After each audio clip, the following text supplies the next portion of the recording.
Okay, thank you. So I'm sharing now. You should see the presentation up. It is the Pet Supplies Automated Distribution Center simulation. I'll be presenting it today, and thank you for to AnyLogic for allowing us to present. Really appreciate it. So I'm on the left side there, Jeffrey Skipton. I work for MOSIMTEC, and we also have Justin Wilbanks on the line from Design Conveyor System, who will be explaining a little bit of the slides as well. So myself, I work for MOSIMTEC, and I think we had a presentation earlier today, maybe around 1 Eastern. And we have been around since 2011, and we've worked with all of these different companies. I personally have worked primarily in the quick service restaurant industry, but I've worked in many, many different industries, such as supply chain, like this particular model is concerned. I've been doing simulation for about 23 years, and I've been with MOSIMTEC for 8 years, and I've been using AnyLogic for 20 years, believe it or not. And I'll let Justin introduce himself. Yeah, so Justin Wilbanks, Design Conveyor Systems, been with the company a little over a year. I've been in the industry about 17 Oh, years. Um, so yeah, so DCS, so material handling automation integrator. I've been around about 40 years. So we have a lot of different aspects to our company. Basically end-to-end integration. So I'm part of the consulting team. So I do a lot of the analysis and the design for the systems that we integrate. And then we have the systems design and integration team that do a lot of the detailed engineering, project management, implementation piece. And then we also have our Datum software suite that is pretty much the brains behind a lot of the systems that we integrate. And then post implementation, we have our customer service team that handles a lot of the any kind of questions and any issues that may pop up. But thanks for having us here today. thanks, Justin. Sorry about that. I had a technical glitch there. My slides weren't changing there. We're So the dynamics here is I'm with MOSIMTEC, and we provide the simulation modeling, and we are sub consultant that is a sub for Design Conveyor Systems, and Design Conveyor Systems is working directly with the client. The client is a leading pet supply company. They have pet stores all over the country. They asked that we don't use their name, but they did bless us with allowing us to go ahead and present. But you probably shopped at one of their stores if you have a pet. Again, it's all over the country, lots of stores. They are the primary focus of this particular model is looking at a distribution center. The Design Conveyor Systems is designing a component or many components of this distribution center, and the primary focus of it is to move product from manufacturers to stores. And this product can be dog food, bags of dog food, bags of cat food, and other bag products like cat litter, things like that. And just starting at kind of a 10,000 foot level and then kind of focusing in on later slides here.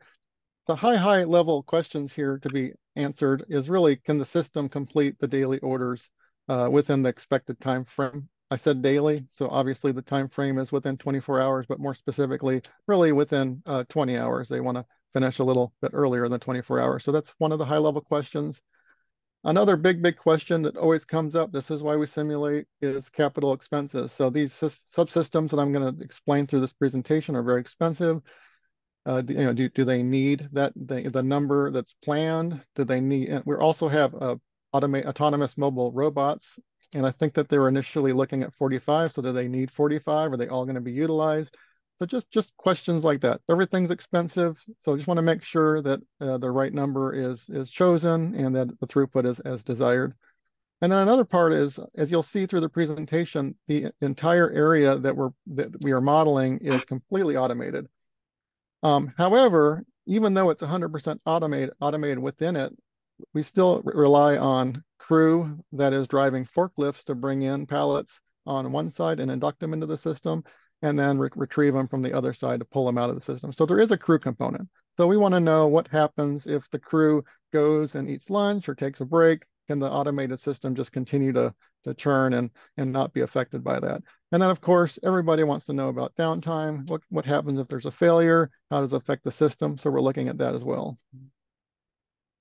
And this slide is probably the most descriptive of what's going on here. So these pet stores, they don't have enough room in the back. They'd have to have an enormous back of house if they had if they accept pallets of single SKU on each pallet from all of these manufacturers for every SKU that they have in the building. They just don't have the space for that, obviously. So that's where the distribution center comes in. So their main focus is to take full pallets of single SKU product. For example, 35 pounds bags of purine dog food or 20-pound bags of cat litter, and then break them apart, open them up, break them apart, and then build multi-SKU pallets that are destined for the stores, just based on what the stores need at the time. So now we're getting into the model itself.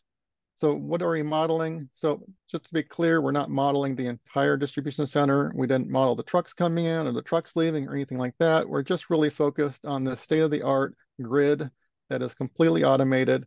It has 8 cells. It has cranes that are moving the bags individually and building these store pallets. And it has an assortment of AMRs that are moving around, moving these pallets where they need to go. So the grid, or the cell size of the grid, is approximately 4.7 feet by 4.7 feet, so just a little bit larger than a pallet. And the entire grid is approximately 235 feet by 235 feet. And for our metrics folks out there, it's about 70 meters by 70 meters, or about 1.3 acres. So it's a very large area, roughly square. Inside of that area, there are certain cells where special things happen. So at the very top, to the left and to the right, they're kind of yellowish. Those are intake for empty pallets. So first thing an AMR needs to do when it builds a store pallet is go pick up a store pallet and an empty pallet, and then start its job. And then one thing to note, these store pallets, or all the pallets, are actually built on top of a metal frame, a metal tray that's about 10 inches tall or so that the AMR can kind of like scoop underneath it and then pick the pallet up and move it around where it needs to.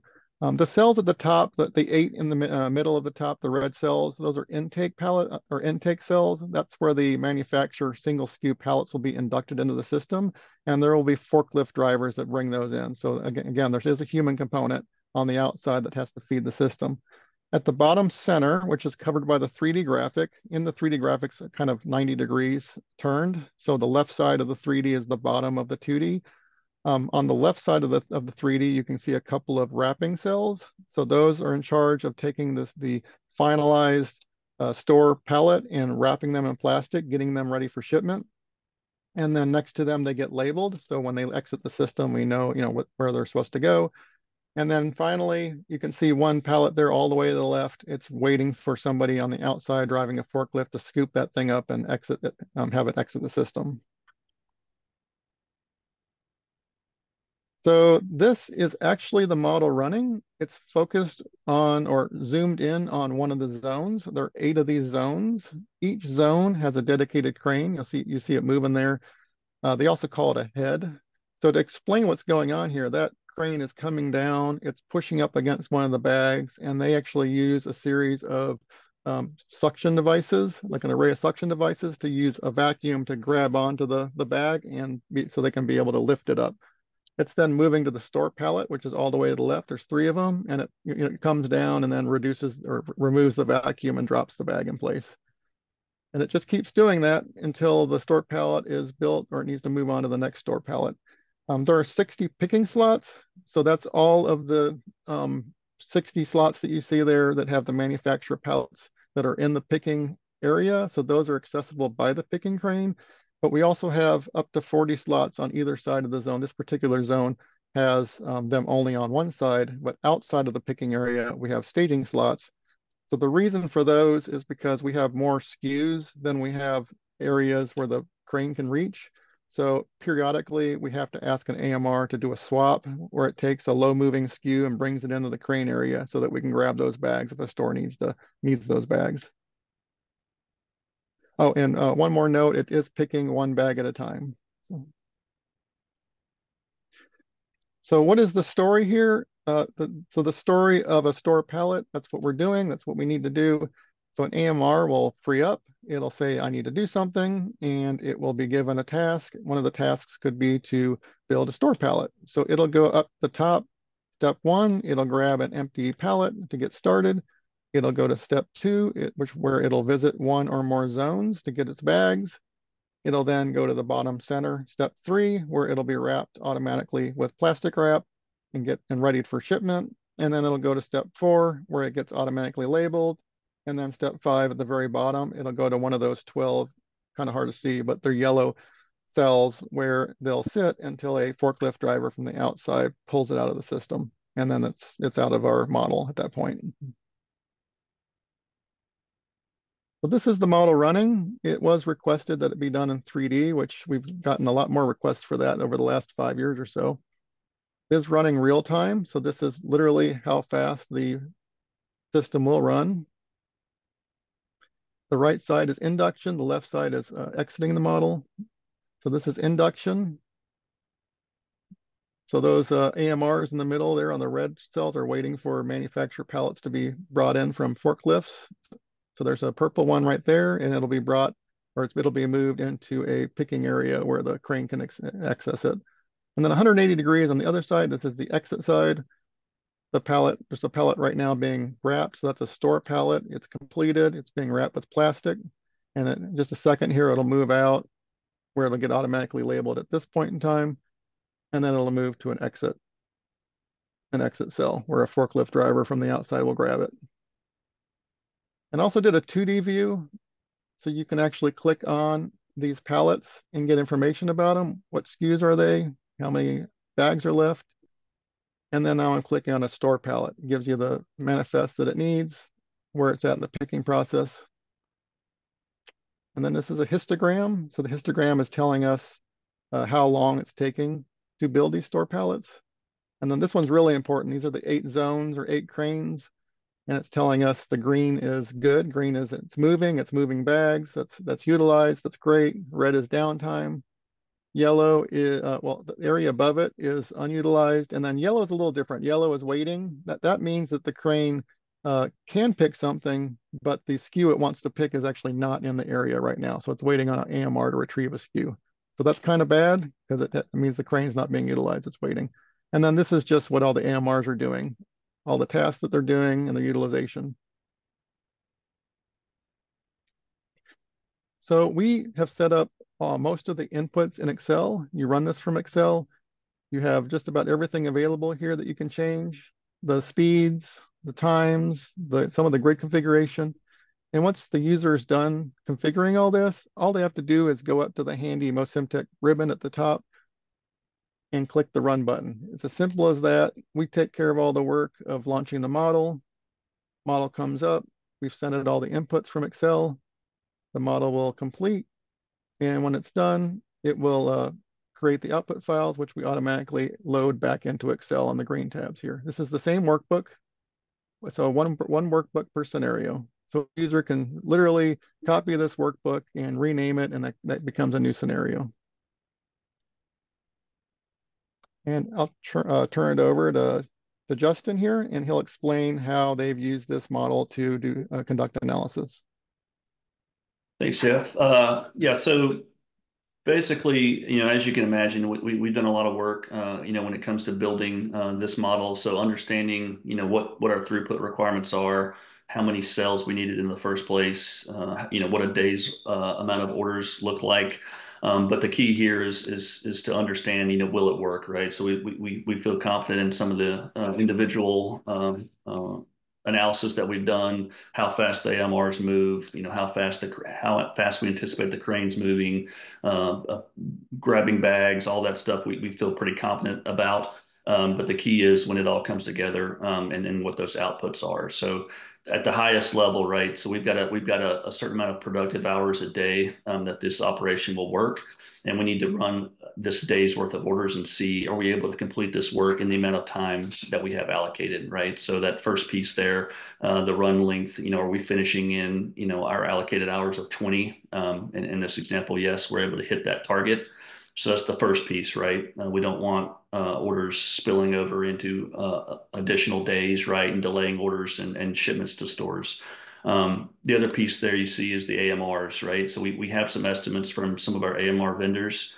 How many do we think we need based on the requirements? And then we can really get a good look at truly, how utilized are these AMRs in the system. So you can see here as an example, we've estimated 45 AMRs. We're pretty underutilized for this amount of AMRs. So we believe we can adjust that number and really pull out some of those robots out of the system and then save the end customer, quite a bit of money, right? So that's a big improvement, and that's kind of what what they're looking for us to provide. Will it work? But also, where can we save some money?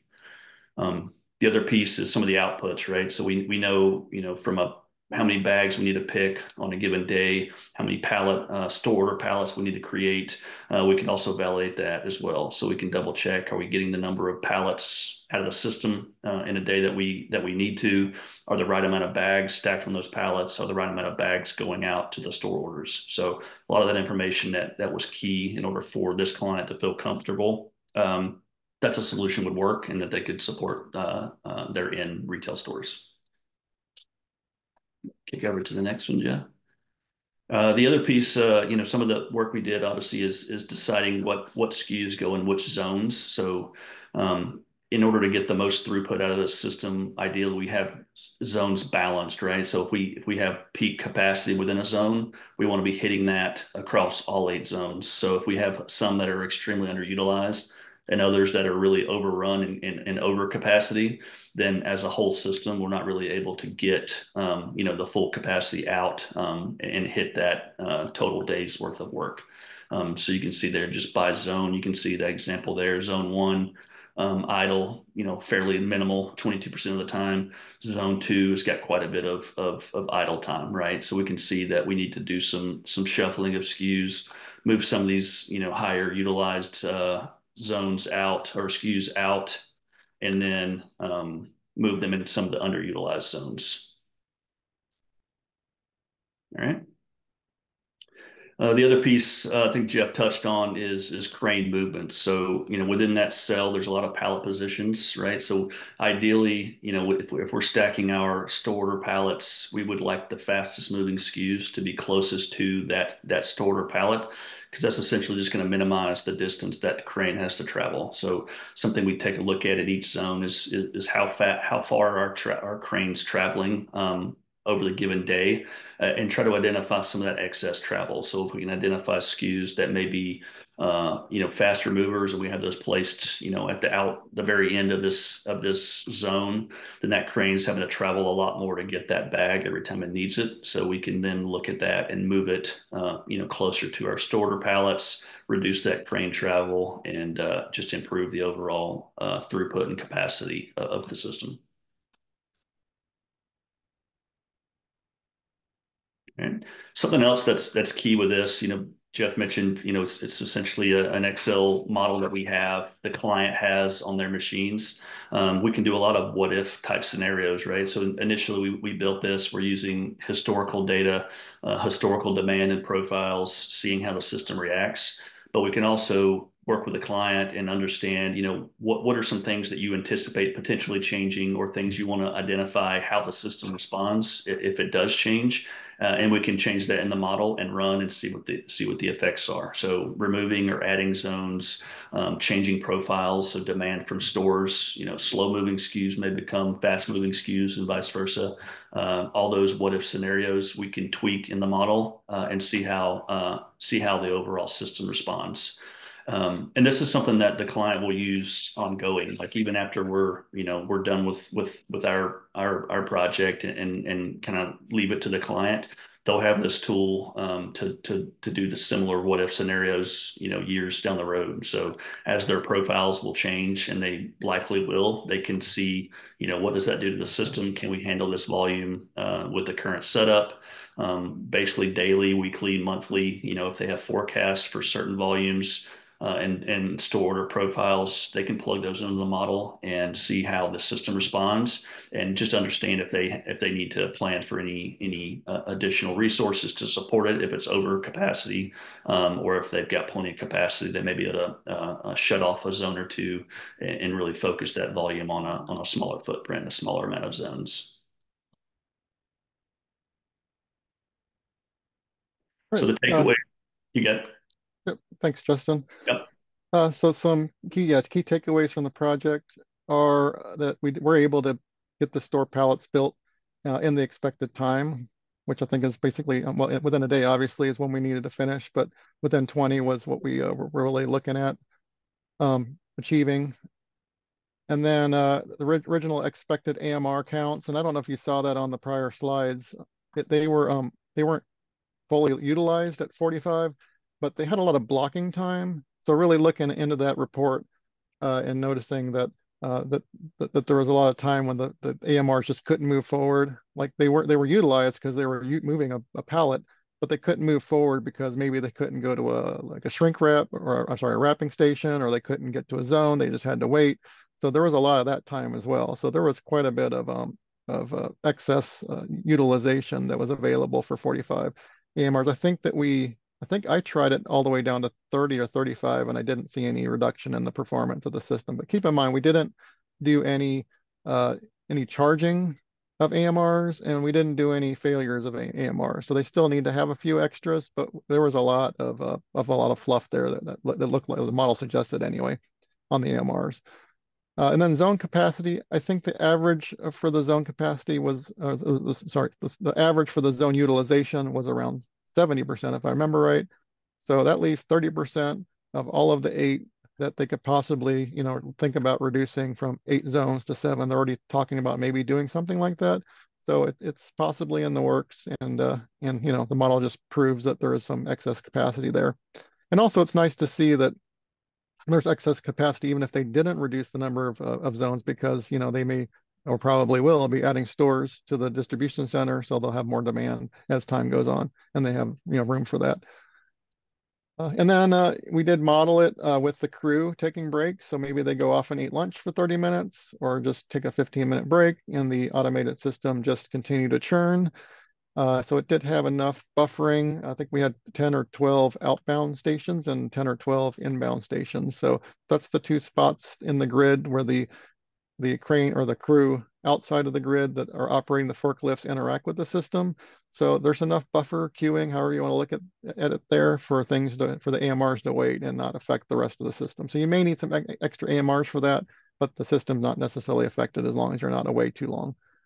And then just to reiterate the last slide, we have opportunities moving forward to not just utilize or use this model for designing and predetermining or predicting how the system's going to work, but after the system's in place and running, it can still be used to model the day, model changes in the way the SKUs are, like Justin was saying, or possibly the addition of more stores and more demand. So there's all of that that can be modeled in the future.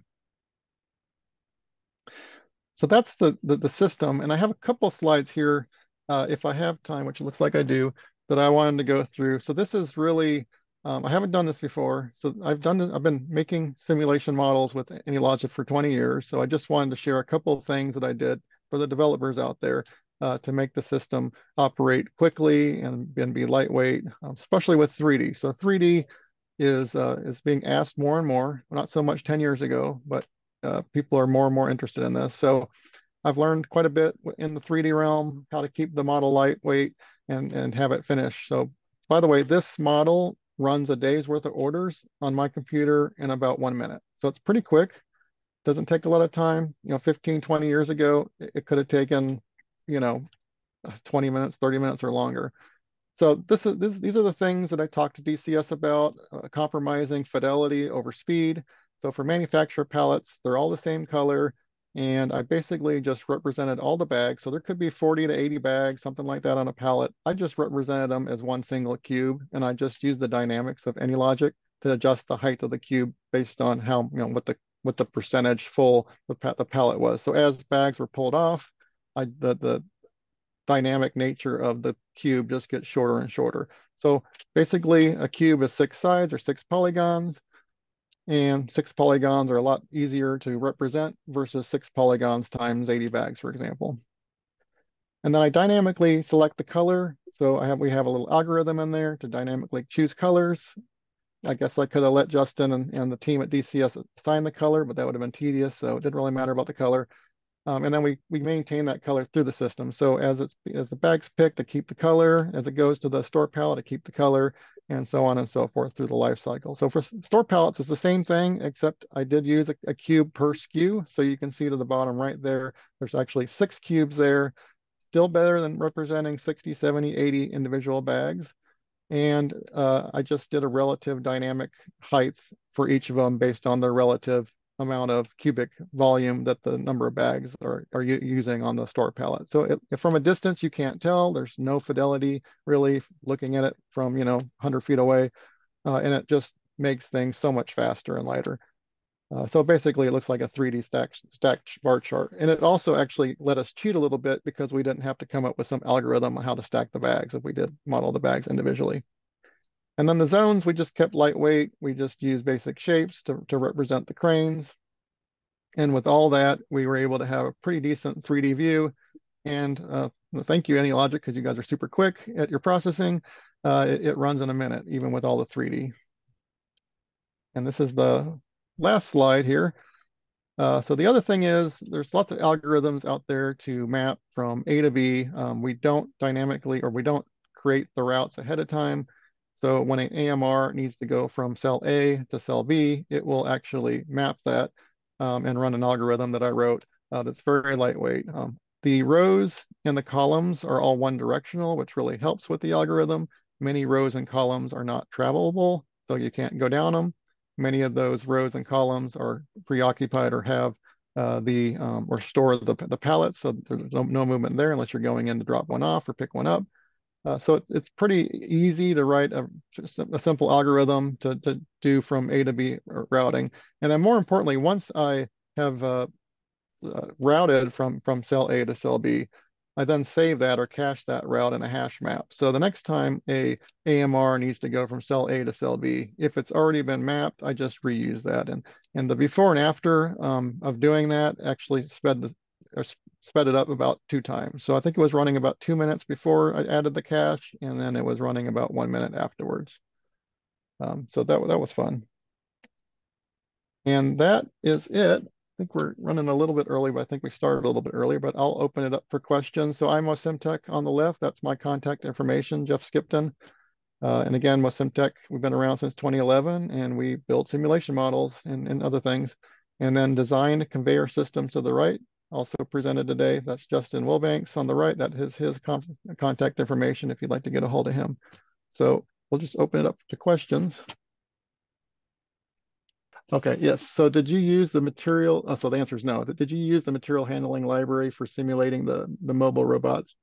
We thought about it, but because it's a very, very, very straightforward grid, and every AMR kind of stays in its lane, they go up and down columns or over and back rows. It's very A to B. We just use the move to move the AMR from cell to cell. And all I do is a very simple approach. I just allocate the next cell, see if it's free. If it is, I grab it and then let the AMR move to the next cell. And then that AMR, seizes that cell until it moves out of it and frees it for other AMRs to come in. So it was so simple to do the algorithm. We didn't need the material handling library in that case. See, how was the pallet packing, layering algorithm implemented? Okay, yep. So at the very end there, when I was talking about the single cube logic to do the animation, so the single cube, so when when a bag comes over and is dropped onto the store pallet while we're building it, all we weren't really concerned with the algorithm to stack the bags. That's a whole nother kind of realm. So we just assumed that DCS and their handlers will take care of that. So really, we just drop the bag down and then make the cube taller. And that's all I really do. So again, not only does the cubes that so basically it becomes a stacked cube chart on top of the pallet. So not only do the cubes help with the number of polygons to be represented, it also really helped in that area because I just didn't have to get into how like the bags would be stacked. Could you explain how did you build your play button on Excel that seems to start? Okay, yes, so that's That's a great question. Glad you asked it, actually. So we at MOSIMTEC have developed an add-in to Excel. So basically it's an add-in. And then inside of the add-in, we have a whole bunch of code. It does actually more than just run the model. It has a bunch of tools that we've developed to automatically build scenarios. So a user can actually select a cell and say, make new scenarios, changing this cell from like 1 to 10 or something like that will automatically make 10 different Excel files that are ready to go. And then you can batch run them. So that's in there as well. But to answer your question directly, it's an add-in that we developed over time. We've had it for several years. And when you hit the run button, we basically just dynamically create the code that's in the bat file that AnyLogic makes. We just dynamically make that and then run it from Excel. So those are oh, scroll down. The stacking order of bags on rack from where they are picked by AMR effect process down. Oh, it just jumped. Sorry, the stacking order of bags on rack from where they are picked by AMR effect process downtime and order processing period. Justin, you want to read that and see if you can? Yeah, the way I understand that is basically where they're being picked in the grid if it's affecting the downtime and the order processing period, and that would the answer would be yes. So if we're, we've got basically a speed that our crane moves. So if it's got to go, 100 feet versus 10 feet, obviously it's processing those ones that are 10 feet faster than the longer. If I understand your question correctly, but yes, it will affect the overall runtime. So that's something we've actually seen if it's all of our faster moving SKUs are farther away from where they're being built on the store pallets. Our processing time gets longer pretty quickly. Yep. And I don't know if you guys noticed, we had total feet crane moved. I think the zones that were processing more we're hitting maybe 400,000 feet over the duration of the run. That's, I think, about 80 miles, 70, 80 miles. So they are traveling a tremendous distance. And that doesn't even include the down up movement. So yeah, like Justin was saying, it's very critical, like where you put these SKUs in the area to make sure that the travel time is minimal. All right, let me see here.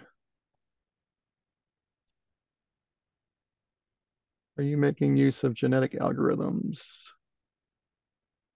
or any other optimization techniques in order to identify the best way to prepare the picking for the upcoming period and come up with proposal of operation sequence? Okay, yeah, that's a really good question. So I did work with Justin and we did come up with some algorithms on how to drop the orders. I didn't show it to you, but you can, they wave them together. So they create waves.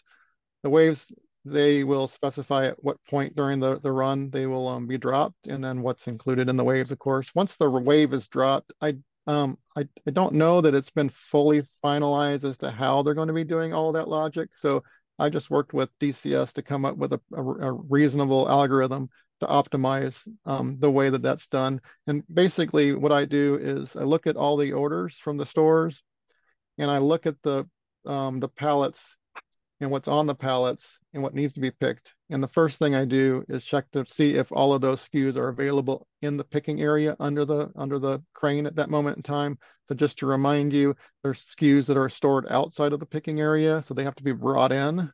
So I want to prioritize first those that where the pallet can just pop up and the SKUs are readily available and can be picked right away.